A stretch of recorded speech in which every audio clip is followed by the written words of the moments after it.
Welcome, brothers and sisters, to your wellspring of knowledge. Remember that knowledge never be toxic to brain, but public serving and saving oriented. Hello friends, I am by the names of Joseph Ndaishimie. Welcome back on your channel Medicine and Health Initiative Center. Friends, the topic of today is a lecture about IV cannulas or catheters. As you see, we have many different size colors of IV cannulas. So it's a topic of interest for all healthcare providers. Welcome.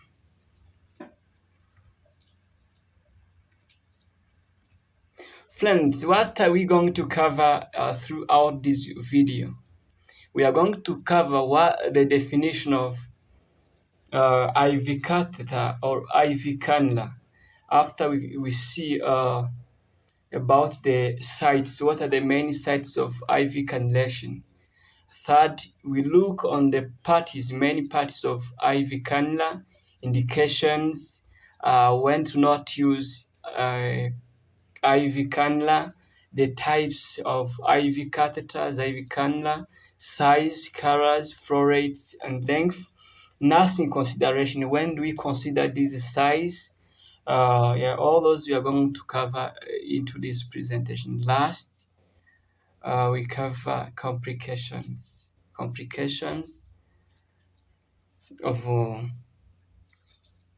cannulation.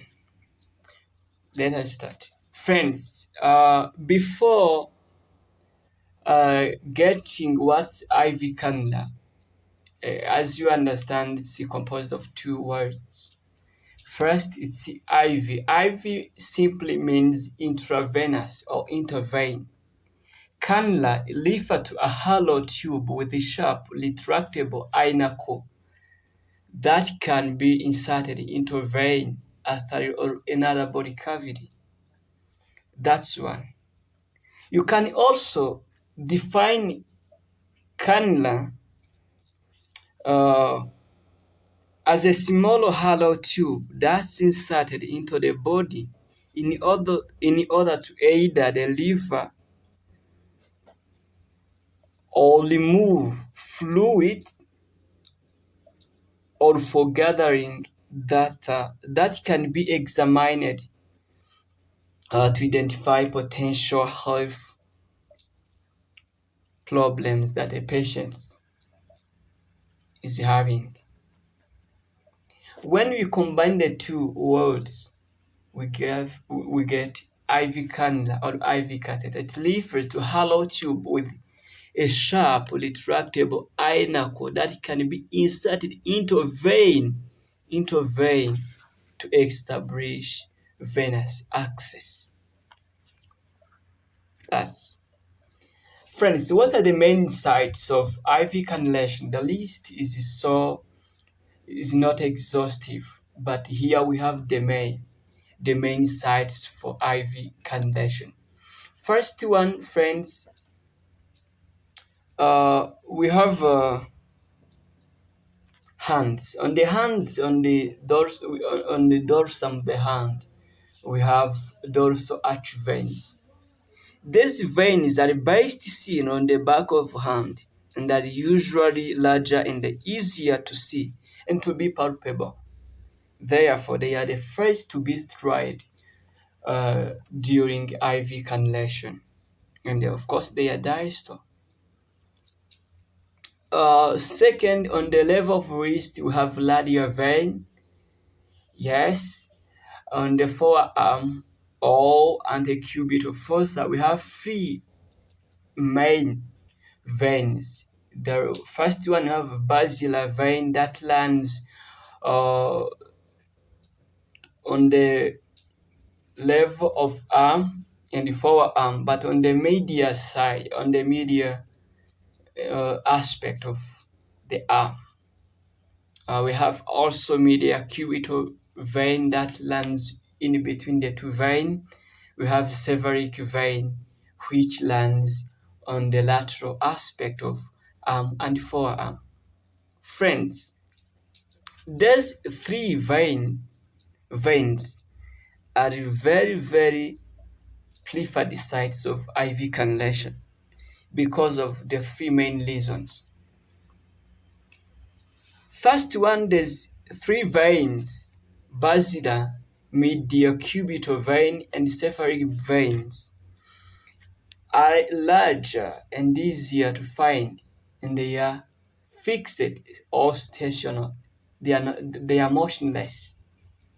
That's one. Second, puncturing them is less painful for the patient compared to other sites of IV cannulation. Third, they are usually closer to the skin surface. Of course, they are superficial, it's easy to find them. The case for cephalic vein, friends, is this. Cephalic veins lands down to the legend called snuff box. Of course, it's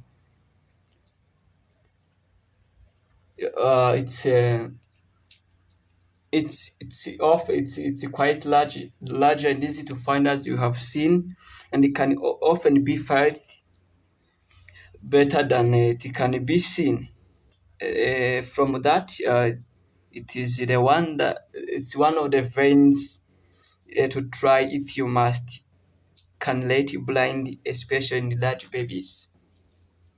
Yeah, because it's very large. It lands here, and enter snuff box. Snuff box. Okay, let me talk a little bit on this lesson. Snuff box or labia fossa. It's a triangular depression, as you see, found in the lateral aspect of back of the hand, diastole to the thumb. It's best seen when the thumb is extended. Here, it is bothered by three main muscles. This is the ligament for extensor pollicis longus. Here we have extensor pollicis brevis. The last we have abductor pollicis longus. In between, you have three main contents here. We have cephalic veins, we have the branch of radial nerve, and radial artery. It's a very, very useful vein when, especially for big babies or big mom, yeah, with the difficulty IV cannulation. Please try to take this vein cephalic. It's easy according to the anatomy of snuff box. Let us shift on a saphenous vein. Saphenous vein, friends, it's a long vein, it's a long vein. But at the level of knee, saphenous vein lands behind the medial aspect of knee and is often visible behind the knee as it curves around the top of tibia. Yes, as I have said, it lands down to foot to form dorsal arch veins with three main branches. We have long saphenous vein, short saphenous vein, lateral and medial marginal veins. At the level of ankle region, saphenous vein, it runs just anterior to medial malleolus and large. Yes, of course, it's large and straight. Now, once you fed for the upper limbs, please you can try on the lower limbs for those veins. We are having also a jugular veins. Also, you can insert your IV catheter because yeah, they are mostly needed during resuscitation or emergency cases.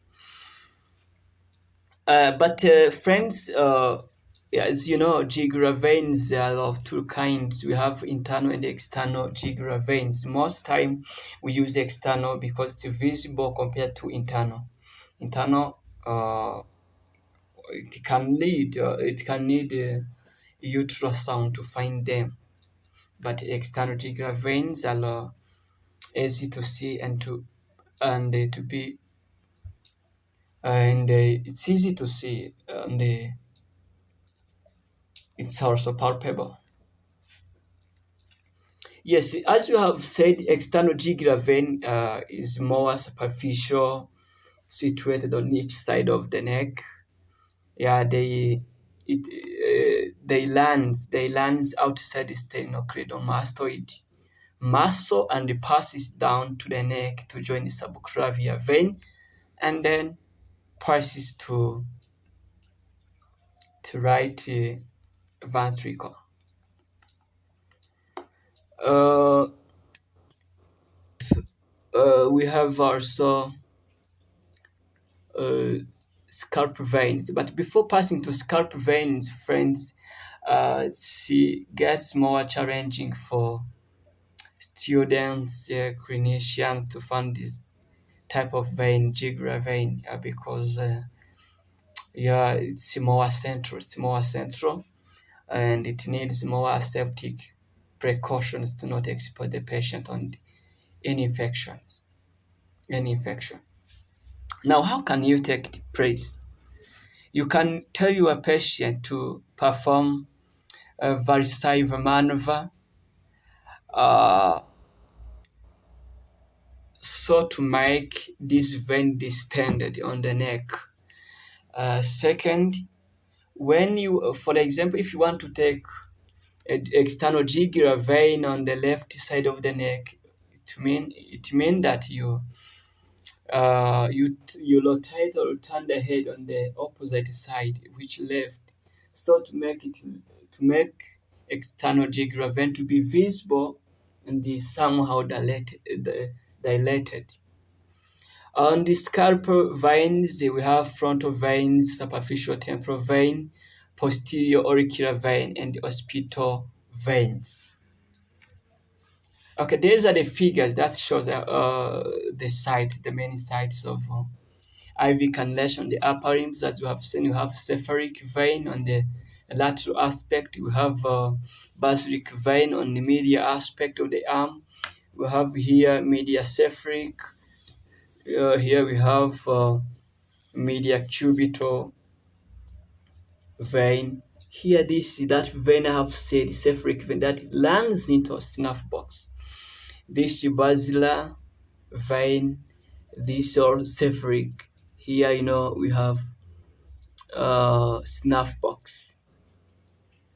Yeah, these are the saphenous vein at the level of foot. This external jugular vein, I have talked much on this. Yeah, this is you see the patient's head is rotated on the opposite side to the site of IV cannulation. You can see it because it's somehow visible and dilated. This is uh,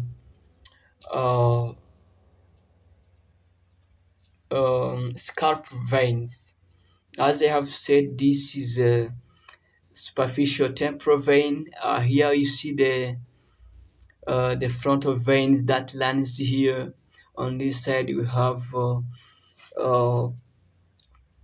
posterior auricular veins below here, which lands here along posterior to the auricles.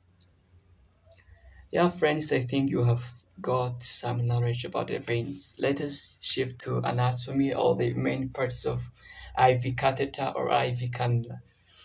You see, this is the needle. Yes, the needle. This is the catheter or cannula. You can call it catheter or cannula because it's that hollow plastic that remain in the IV once you reject this needle because it's not staying there. the vein. You remove it and take it out. This is the injection port cap. This is the valve. This is the bushing. Here we have the wings that stabilize this catheter on the patient after fixation. Here we have a lower connector. We have a needle grip here. Here we have a flashback chamber where you find if you are truly into vein or not. You can see the flow. Here it's where you can see the flow of blood here, here to here. Here you have a lower lock plug. Yeah, it's very essential to know those parties because uh, we need them. We need them for academic purpose. Academic purpose. Yeah, these are the main indication of IV cannula. We have preoperative IV access or blood sampling, IV fluid administration. You will have also IV administration of different medication. You have TPN, total parenteral nutrition, for those patients who are unable to take foods or other stuffs orally. We have blood transfusion or radiologic contrast agents for computed tomograph scan or MRI, magnetic resonance imaging, or nuclear imaging. Yeah, contraindications. Friends, you have to remember that there is no absolute contraindication for IV cannulation, but all those we have here are relative contraindications. Burning on the site, infection on the site, proximal injury to the site of injection, phlebitis, sclerosed vein, or irritant drugs. Please, friends, don't give irritant drugs or solutions, more especially those concentrated drugs, uh, into peripheral IV intravenous. The better side for those irritant drugs, it's central intravenous. Don't give it to patient into peripheral veins. The best choice is to use central veins. Complications. Yes, we have many complications, but the most which are the main five. This first one, embolism, is immediate or area complication. All those four, from phlebitis to infection, are later complications. Friends, what is air embolism? This is a very dangerous thing because most of patients die of it because it needs early recognition. Yeah. Air embolism occurs when the air bubbles enter the vein, and this could be fatal to the patient if not caught earlier, since air can travel to the smaller blood vessels of the body, like in the brain, heart, or lungs, and then it makes the patient to die. And it's not easy. It's not easy uh, to really recognize it. What's better for you, the clinician, avoid the fluid to flow all with the bubbles into IV. There are main signs that can show you that the patient may be under embolism. There is difficulty breathing and the hypotension or low blood pressure. Second, you have inflammation of the vein, phlebitis. Phlebitis occurs when the IV cannula is too large compared to the vein of the patient, or when it is not properly secured, when the catheter is not properly secured. For better use, appropriate size of IV cannula for the patient. Third, we have extravasation. Extravasation occurs when the fluids in the IV leaks to the tissue surrounding the vein, and it can also caused by inserting too large IV cannula for the patient. Yes, thought we have fluid overload. Please, friends. Much fluid to patients is not good. It's not good. And it's more likely to occur in a pregnant woman, elder person. It also occurs in pediatrics or patient with renal problems because elimination of those fluids, extra fluids, is not easy for them. So be cautious once you are giving patients the fluids. There are many complications or signs of this. We have tachycardia. We have also pulmonary edema or distended neck veins. The last, which is the late, is infection. Friends, you have to know that any procedure that requires venipuncture exposes the patient to infection, and this increases. And you have to know that as the IV catheter is the electric sites into your bloodstream, increases the risk of infection. So the proper use of sterilized equipment and hygiene is mandatory. Let us, very amazing. There are many things in the hospital that a clinician don't have the same idea. The one is when to remove or replace the IV cannula. All informational here. Friends, you have to know that as soon as you no longer need IV cannula, take it out. This is to reduce the risk of infection because this can expose infection to patients, to mean that once you no longer need IV catheter for the patient, for safety remove it. But friends, don't pay attention. Don't remove IV cannula for critically ill patients because anytime you can need emergency resuscitation. That's the point. Second, remove IV cannula after 72 hours or 3 days or 96 or 96, not greater than 96 hours, 3 days, to mean that it's better between 3 to 4 days.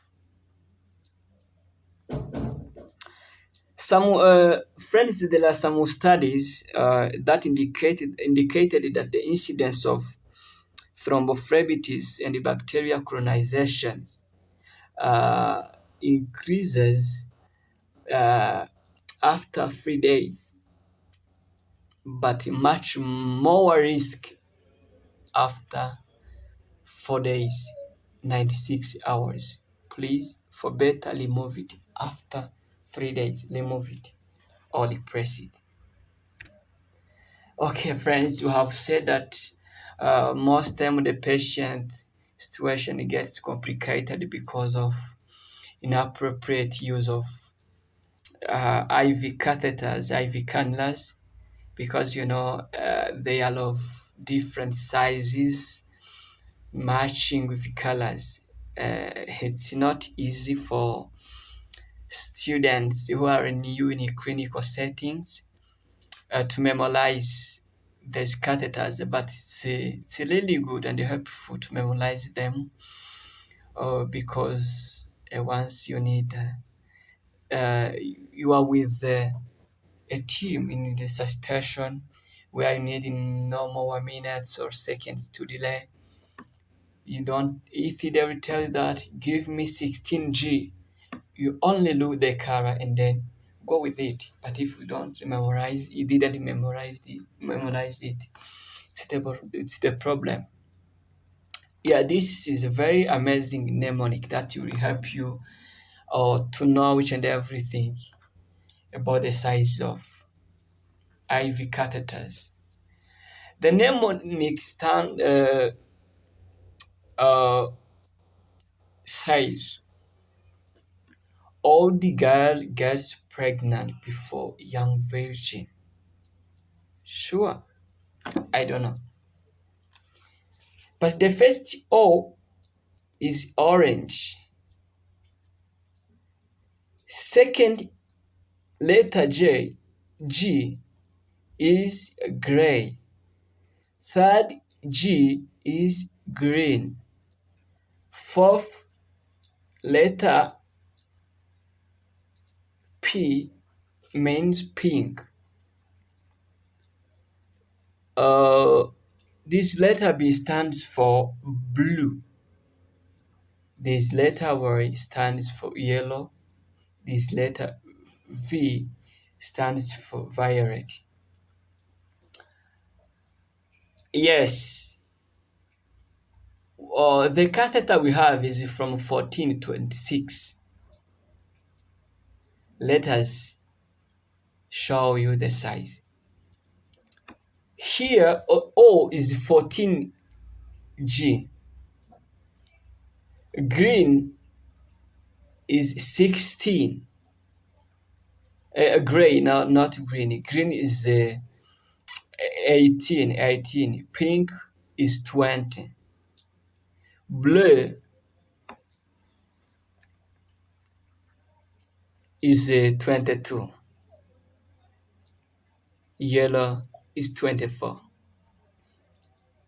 Violet is 26. Let us see much on this. We have 7 types of IV catheters according to their size. Yes, we have said that orange is 14. These are the length, these are the colors, these are the flow rates, these are the uses, these are the nursing consideration. Friends, both 14 and 16, you have to know that they are used for adolescent and the other major surgery and trauma and the infusion of larger amount of fluids or colloids, especially during resuscitation.